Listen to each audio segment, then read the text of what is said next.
All right, welcome to the second podcast for Social Hackers. I'm Clockwork, and Shadow Drifter is with me today. And today we're going to be talking about how to pick your target. Um, so this will be sort of like a conference between us. So the way that I pick most of my targets is really just Actually, I really don't know how I pick most of my targets. Depends on what I'm looking for. Like if I'm looking for getting into a major corporation, I would start with maybe finding some interns that are there and try and revert some of their passwords. And the reason that I would search for interns is because think about it. Who's gonna have most of who's gonna have like the most emails, or who's gonna have the most social networking sites that they're signed up to, who's going to be signed up to the most sites, and that's going to be um, the younger people in the corporation, which in this case would be interns. Also, sometimes interns choose easier to guess passwords, especially if they have um, multiple emails. They'll either have the same password for both emails, or they might have a password for this email, a password for that email, and then they just use like two passwords.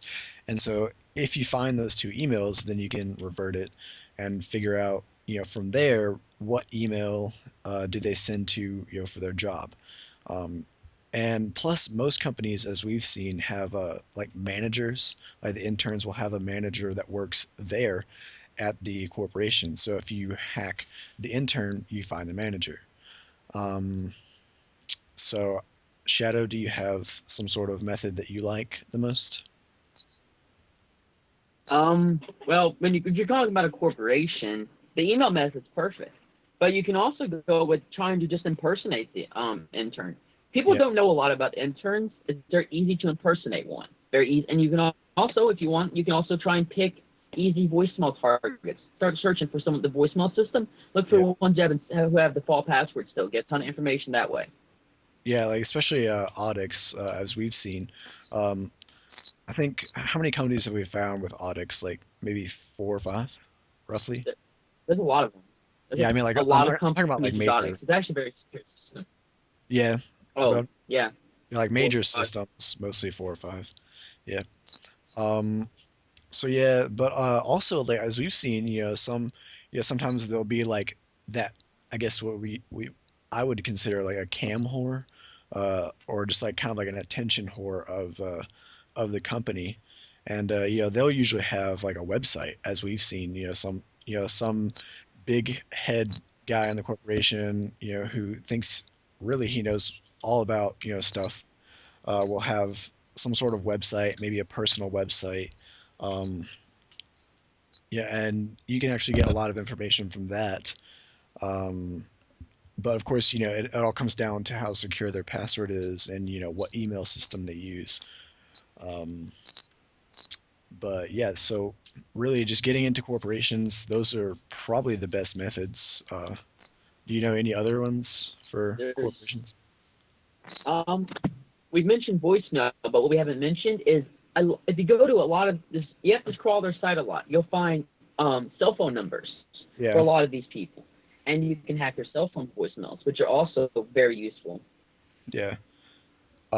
Especially like if they get a lot of voicemails, which a lot of people do. Like if they're, I mean, granted, if they're interns, they're probably not going to have a lot of voicemails. But if there's someone in the top, they'll probably have a lot of voicemails because maybe they're in a meeting, or maybe they're doing something else, like they're working on some portfolio or something for the company. They don't have time to answer their phone. They'll have a lot of stuff built up in their voicemail box that you can listen to and hear all that stuff that they talk about, and you can get a lot of information that way. um, but yeah, so picking website targets again, you have you can find like big websites, um, will probably have some sort of company, so you can search through Facebook and find someone that works on the website, and you can hack that. um, yeah, that's only if you have a website in mind. Now, if you're trying to just find a vulnerable site, um, obviously Google Dorks are the best way. What about, what do you think? Google Dorks, yeah, they're fine if you're just finding random targets. I mean, if you just want completely random targets. There's other methods though. If you like, you want to focus on like, your state for some reason or your country. You normally just you can start at a really high, really secure website, and you just start dropping down, taking links from that site until you find a vulnerable site, and then you can find vulnerable admins, hack an admin, email, revert the email password, then you get the website. Simple. You just kind of keep dropping down in quality of website, and you will find some really interesting vulnerable sites. You just got Yeah, to spend the time, and you got to be very careful how you scan. You got to be. I mean, I have found some SQL errors in the most random places that you only. I mean, what links you only see for a couple seconds, like preview picture stuff. I mean, it's you got to be. Scanners won't find this. You got to scan it by hand. yeah, and that's where a lot of like if you say, "Oh, I do SQL injection to hack a website," they're like, "Oh, you're a skid." But really, I mean, like a skid would just put in a Google Dork, go and find, like, oh, the page that it's on, try it, and then, oh, it doesn't work, so then they leave, and that's not exactly like what we do at all. We just kind of go in, find a website, and then see if that link works. But then if it doesn't, you go find another link, and then you see if if that'll bring up an error or not. Um, and also school websites. I think we've had a lot of luck with .edu domains. Surprising. Not the main sites, but like psychology.college.edu. Like, I mean, Yeah, just simple ones. I mean, astronomy, mathematics, any subdomain is yeah, always a good target. They're always poorly coded. yeah. Like especially if it's like a smaller sort of server, I guess, that's kind of off the beaten path, like a server that not a lot of people go to. There was one in particular that was like veterans. It was like veterans.college. Um, and so that had an error in it.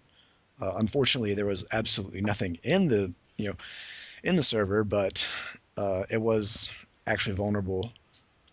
Um, but yeah, so just as Shadow said, just look for any other type of server that's not traditional or like not the main site.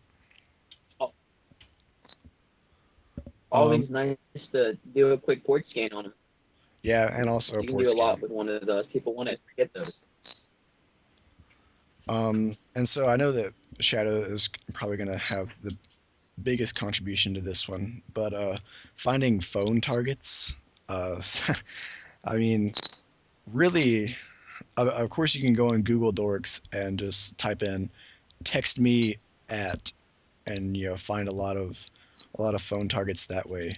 But Shadow, do you have any methods?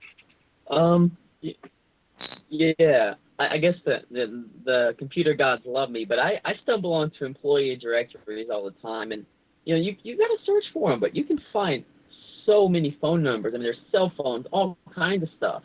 I mean, you just gotta spend a lot of time. You pick one site and you stay with it. And you just try link after link and just keep trying this site, Google Earth site colon, then the site.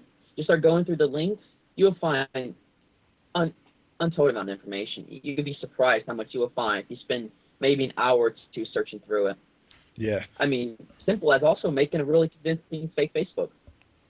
yeah, Plenty of numbers that way. yeah. That's also a good way is finding people on Facebook.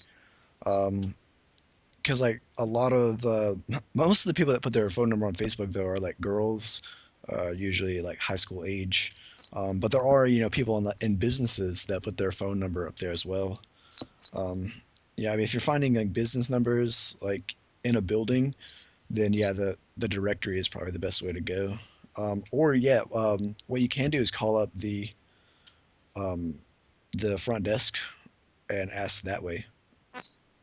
But I mean, you have to kind of figure it out yourself though, because that's what we did one time. Is just basically put in every single possible extension until we found some vulnerable target.